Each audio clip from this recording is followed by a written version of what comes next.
Kumusta kayong lahat dyan mga kababayan? Welcome back sa News Info PH. Ito na nga mga kababayan, napakainit na itong balita na ating ipapaabot sa inyo mga kababayan. No? Ito si dating PNP Chief, no? General Jonardo Carlos mga kababayan ay hindi na nakapagpigil mga kababayan. At ito, pinalaga na itong statement mula sa ah, Quadcom mga kababayan, nung panggigipit nila dito kay Police Colonel Grijaldo mga kababayan. So hindi na ito nagustuhan nitong dating PNP chief mga kababayan, no, ang panggigipit na ginagawa ng mga NPA na nasa Kongreso mga kababayan. So etong mga lakan natin mga kababayan, no, respetadong mga opisyal ng PNP ay ginigipit ngayon ng mga NPA mga kababayan na naging mga congressman sa pamamagitan ng mga party list. So yan talaga yung pinupush natin mga kababayan. Sana mabuwag na yung ganitong estratehiya, no?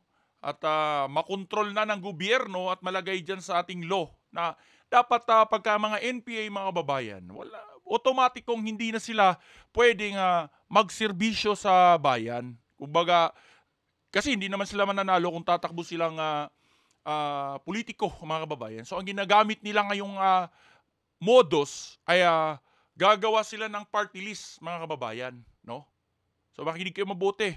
Gagawa sila ng party list mga kababayan para pagka nanalo ay gagamitin nila ito para manggulo at manggipit ng mga opisyal ng gobyerno na naglilingkod sa bayan. Katulad na lang nito ni Police Colonel Grijaldo mga kababayan, kung saan ginigipit ngayon ng mga congressman at kinokontempt dahil hindi nila nagugustuhan yung sagot. Pagka hindi pabor sa kanila yung sagot, iko-contempt nila mga kababayan, no? Ayan yung kanilang pananakot sa mga opisyal ng ating gobyerno, mga kababayan. So ito nga, hindi na nakapagpigil ang dating PNP chief, no? Isa lang to sa mga opisyal ng ating gobyerno na hindi na rin nagustuhan ng ginagawa ngayon ng ating gobyerno. So ito mga kababayan, basahin natin itong statement netong si dating PNP Chief Junard Carlos mga kababayan. So ito, no, statement of former PNP Chief Junard Carlos. So i-adjust lang muna natin yung screen natin mga kababayan, no, para mabasa ito ng ating mga kababayan din na nanonood sa atin. So ayan. Ito mga kababayan, no, galing sa post ng Old School Pinoy. So statement of former PNP Chief Junard Carlos. So the Quadcom detained Police Colonel Grijaldo during the Christmas holidays, mga kababayan. He is kept in the Batasan Complex since December 14, 2024 or over 5 weeks already, mga kababayan. So, against the law, itong ginawa nilang pag-contempt, mga kababayan, no? 5 weeks already. So, in the last Quadcom hearing, lawmakers challenged Grijaldo to bring out his guts so the predators in the committee can lash on him. Ay mga babayan, no? So hinamon itong si Colonel Grijaldo nitong mga congressman na to mga kababayan, no? Na ipalabas yung pinakita niya doon sa Senate hearing mga kababayan. Para maggisa nila itong si Colonel Grijaldo sa teritoryo nila. So eto mga kababayan, eto si Grijaldo simply stuck on his right against self-incrimination. So nanindigan itong si Colonel Grijaldo mga kababayan against sa kanyang karapatan against self-incrimination. Surrounded by the crooks. Kasi napalibutan siya ng mga buhaya sa Kongreso. Mga babayan, no?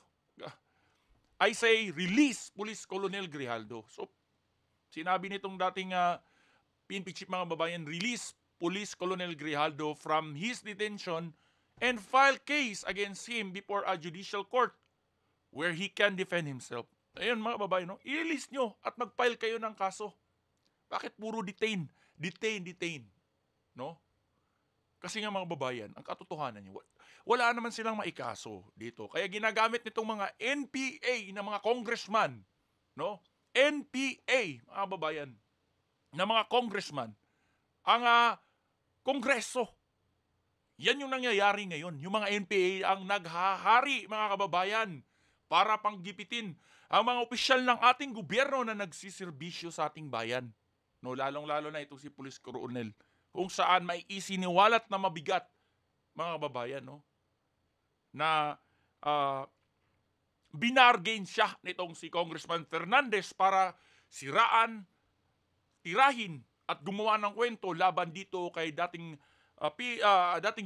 President Duterte, President Rodrigo Duterte, at yun nga, i-push talaga mga kababayan, gusto nilang i-push sa kanilang hearing doon sa Quadcom.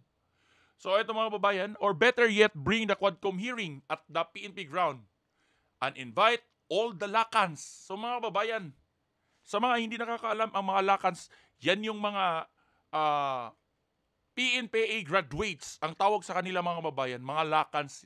Sila yung mga top, no? Mga matatalinong Pilipino. Kasi hindi ka makakapasok sa PNPA mga kababayan kung hindi ka matalino. So, yan, salute sa mga Lacans mga kababayan. No? So sabi dito, bring the Quadcom hearing at PNPA ground and invite all Lacans to witness how you bully and disrespect an officer of the law. Yun mga kababayan. Etong mga NPA, binubuli, disrespect, no? Denounce at dinidegrade ang mga Lacans. Hindi lang si Police Colonel Grijaldo ang tinitira nila dito mga kababayan, kundi ang mga produkto ng PNPA, no? Mga kababayan, mga Lacans, mga graduate ng Philippine National Police Academy. Ininsulto nila sa ginagawa nilang itong mga kababayan dahil easy lang nilang pinapakontempt at pinapahiya ang isang opisyal ng ating gobyerno, isang alagad ng batas, mga kababayan, at hindi lang basta-bastang opisyal. Galing ito sa PNPA, mga kababayan. So napakatindi itong ginagawa nitong mga congressman na ito. Ito pa mga kababayan, no? Remember, there is a saying in the academy that there will always be a time for reckoning. Karma is real. Enough is enough. Don't tread on me. Yun ang sabi nitong si dating PNP chief Jonard Carlos, mga kababayan. So hindi na siya nakapagtimpi dito sa ginagawang kadrumal-dumal, nakakahiyang panggigipit na itong mga NPA na congressman nandyan sa Quadcom, mga kababayan. Nagtatago sa kanilang teritoryo, no, sa panggigipit, no, sa isang mission lang na ginipitin ang dating Pangulo na si President Rodrigo Duterte at ang siraan ang reputasyon ng kapulisan, no, mga kababayan. So, napakatindi itong ginagawa nila mga kababayan, hindi ka tanggap-tanggap. So, yun mga kababayan, eto, makikita natin ang mga reaksyon ng mga taong bayan patungkol sa ginagawang ito mga kababayan, no? Ito, sabi ni kabayan Genyima sa okay lang yan. Basta malaga, nakita ng taong bayan kung gaano kasama ang gobyerno ngayon ni Marcos. Ayan mga kababayan, no? Malinaw na malinaw, no? Malapit na ang paghuhukom ng maraming mamamayang Pilipino for the next election dyan. Tayo makakagante sa mga tuwadcom na yan. Hayaan muna natin ngayon si Color Grijaldo dahil kaya po niya yan. Ang importante, hintayin lang natin na makaupo lahat ng line-up ng Duterte dyan. Tayo makakahigante sa Huwad Committee na yan. Ayan mga kababayan, no? Eto, napakatindi mga kababayan, no? Panghina ng loob talaga itong ginagawa ngayon ng politikong ewan ko mga kababayan, no? Puro na lang paninira ngayon mga kababayan at dinidegrade, no? Kung hindi talaga ito maaksyonan sa lalong madaling panahon mga kababayan, ay hindi malabo na magkagulo ang ating bansa. Bakit kamo mga kababayan? Dahil nga, eto, pakita lang ito, no? January pa lang nagpakita na ng rally ang INC pagtutol sa pagpapa-impeach kay BP Sara. At eto mga kababayan, daan-daan na, no? Napakarami ng mga opisyal ng ating gobyerno ang pumirma pagtutol dito sa ginagawa ngayon ng ating administrasyon. Panggigipit, mga kababayan. Ito na, isa pa na nagsasalita ngayon si